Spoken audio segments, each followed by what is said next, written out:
Good morning guys. सकाळी 5 वाजता उठून रेडी झालो. सगळेजण आवरले. आता वरती तिरुमलासाठी निघतो. आता हॉटेलमधून चाललेलो आहे. मला काल सांगत होते की खालचे तिरुपती थंडी नाही वाजत, पण तिरुमलाला वरच्या साईडला खूप थंडी वाजते. इथं आता 7 वाजल्यात, पण अजून एवढं उजेड तर काय दिसतच नाही आहे. 6ला निघायचं होतं, पण ते आवरून झालं 7 वाजले. आता निघतोय. आता जीप करायचं आणि निघायचं. Let's go. नाही ते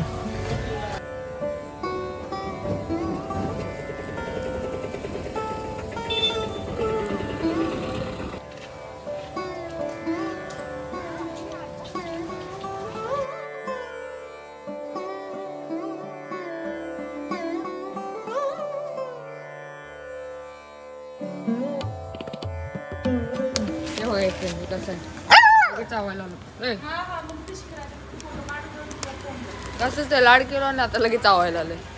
बाबू लोक यांची भाषा आम्हाला काय कळत नाही, त्यांची आम्हाला काय कळत नाही. असं आहे. आता त्यांच्यासारखं इंग्लिश बोलायला लागलो आहे आपण. सूर रोडर एकदम 10 मिनिट्स असं झालं. चला आता कॅब बोलवले तर वरती जायचं. वरती जायला तरी 1 तास तर लागेल वरती जायला.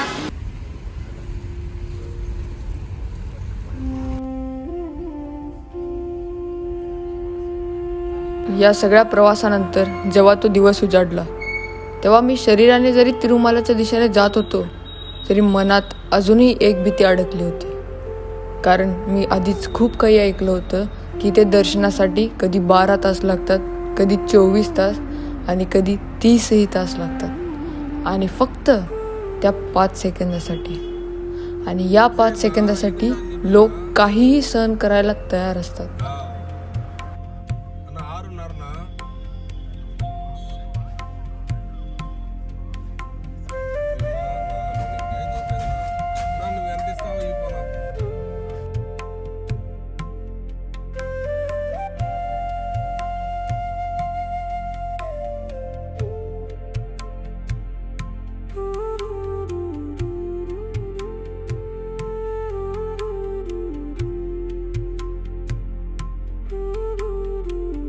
వైట్ బోర్డ్ ఎత్తుకోమోతాను. White board ఎత్తుకోమోతా.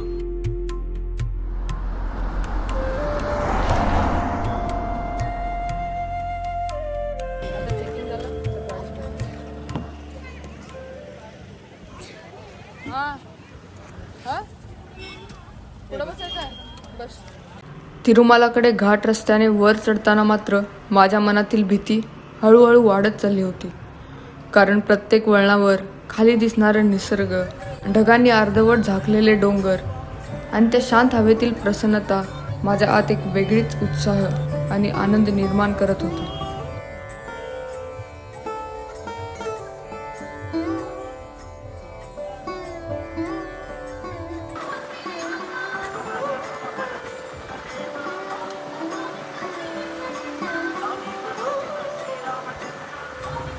आणि त्या चढाईच्या मधोमध एक डोंगराच्या टोकावर नॅचरली तयार झालेली देवाची आकृती दिसली, जी कोणी कोरली नव्हती, कोणी रंगवलेली नव्हती, पण तरीही इतकी स्पष्ट जाणवत होती.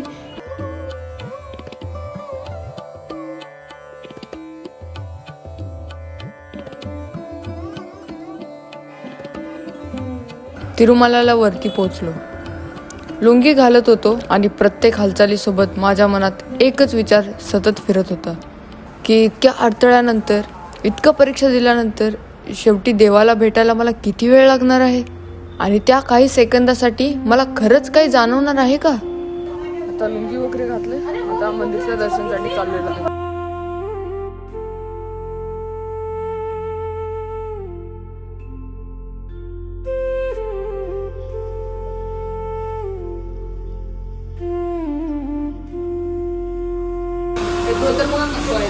इट्स नॉट धोतर, इट्स लुंगी. मंदिराच्या दिशेने चालताना प्रत्येक पावलासोबत हृदयाचा ठोका जड होत होता.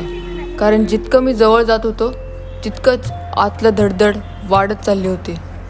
आणि माझे डोळे सतत ते रांग शोधत होते. कारण माझ्या मनात ही जागा नेहमीच लोकांनी भरलेली आणि तासनतास उभे असलेल्या श्रद्धेने भरलेली होती. पण जेव्हा मी प्रत्यक्ष त्या ठिकाणी पोहोचलो तेव्हा जे दृश्य माझ्यासमोर उभं राहिलं होतं त्यावर माझा विश्वासच बसत नव्हता. कारण जिथं मी प्रचंड गर्दीची अपेक्षा करत होतो तिथं शांतता होती. आणि जिथं मला तासनतास उभं राहायचं होतं तिथं रांगच नव्हती. त्याच फ्रीज व्हायला लागलात. तिरुपतीत खालच्या साईडला काहीच थंडी नाही, काहीच म्हणजे काहीच नाही. आणि जसं वरती तिरुमलाला येईल तसं थंडी एकदम वाढलेलं, असं धुके बाहेरच्या साईडला आहेत भरपूर, पण असं गार वातावरण एकदम असं फ्रीज पडतंय पाणी. आणि टाचं पडायला फ्रीज 20 डिग्री आहे वरती तिरुमलाला, तरी पण it feels like so much cold. Let's go. आणि त्या क्षणी माझ्या मनात एकच प्रश्न उभा राहिला की हे नशीब आहे की श्रद्धा आहे की या सगळ्या परीक्षांचा निकाल आहे.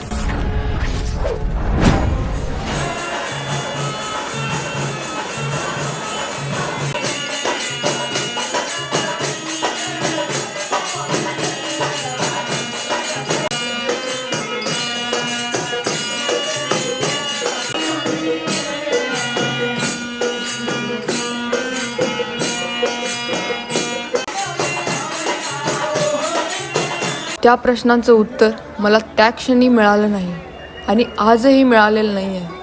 कारण काही अनुभव असे असतात की ज्यांना उत्तराची गरज नसते आणि कदाचित देव काही गोष्टी समजून सांगण्यासाठी शब्द वापरत नाही. आणि त्या क्षणी मला प्रवासात भेटलेल्या त्या बाईचे शब्द आठवले, ज्यांनी मला सांगितलं होतं की देव तुझी फार कठीण परीक्षा घेतोय, पण तू कुठेही थांबत नाही आहेस. आणि म्हणूनच जेव्हा तू त्यापर्यंत पोहोचशील तेव्हा तुला काहीतरी वेगळं अनुभवायला मिळेल. आणि त्या क्षणी मला जाणवलं की कदाचित ही शांतता त्या वेगळ्या अनुभवाची सुरुवात आहे. एकदम खतरनाक दर्शन झालं. एकदम ज्या दर्शनासाठी लोक संपूर्ण रात्र, कधी कधी 2 दिवस थांबतात, त्या दर्शनासाठी मला अवघ्या 2 तासात प्रवेश मिळाला. आणि हे सगळं घडत असताना मला सतत असं वाटायचं की हा वेग माझा नाही आहे, हा वेग कुणीतरी माझ्यासाठी ठरवलेला आहे. म्हणजे आम्हाला 2 मिनिट थांबायला मिळालेलं आतमध्ये, तर म्हणते त्याचं मन प्रसन्न झालं एकदम. जाऊसपर्यंत जेवढं 1-2-3 किलोमीटर आतमध्ये चालायला लागलं ना, 1-1.5 तास आम्ही वेटमध्ये थांबलो तिथे वेटिंगमध्ये. त्यानंतर जेव्हा आत गर्भुडीच्या आत गेलो तर तिथे असं देवाची मूर्ती असं पूर्ण आतमध्ये आणि एकदम असं दिवे आहेत बाजूला आणि मध्ये मूर्ती, म्हणतात ना एकदम रिलॅक्स माइंड, भारी वाटतं. आणि मग तो क्षण आला जेव्हा मी गोविंदांच्या समोर उभा होतो आणि जिथं बाकी सगळ्यांना 5 ते 6 सेकंदात पुढे ढकललं जात होतं तिथे मी 3 ते 4 मिनिट तसाच उभा होतो. जणू वेळच थांबली होती. मी त्या दर्शनासाठी मनात खूप काही ठरवून आलो होतो. मला बोलायचं होतं, मला प्रश्न विचारायचे होते, मला माझ्या आयुष्यातल्या गोंधळाबद्दल सांगायचं होतं. पण त्या क्षणी माझं मन पूर्णपणे शांत झालं आणि मी एकही शब्द बोलू शकलो नाही, कारण माझ्या डोक्यात एकही प्रश्न उरलेच नव्हते.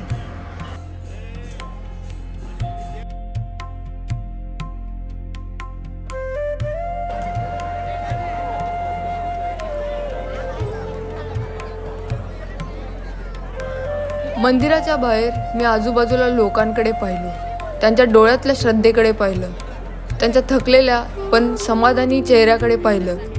आणि तेव्हा मला हे समजलं की श्रीनिवास हा फक्त माझा देव नाही आहे, तो त्या प्रत्येकाचा देव आहे, जो इथे काहीतरी ओझं घेऊन येतो आणि ते इथेच ठेवून परत जातो.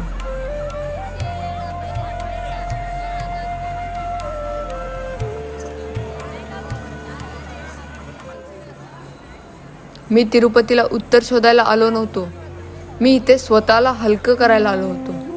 आणि मला हे मान्य करायला लागलं की त्या दिवशी माझं ओझं त्याने त्याच्या खांद्यावर घेतलं.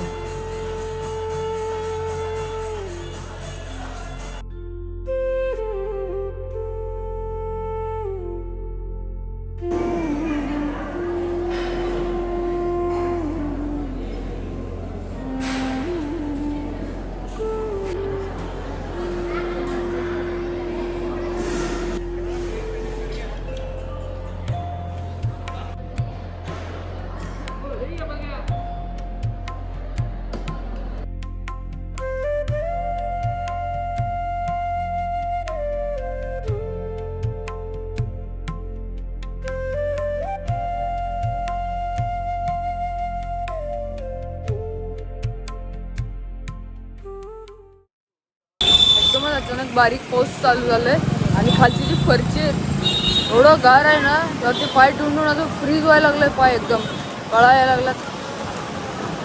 वारा बी जोरात सुटले.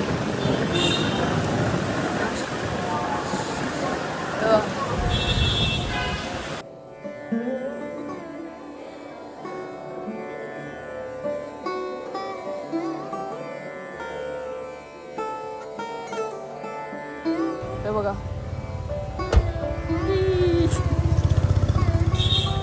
केस कापताना ब्लेडले ठिकाण लावलं मला. मज्जो थंडीला हे महाराष्ट्र दिसतोय.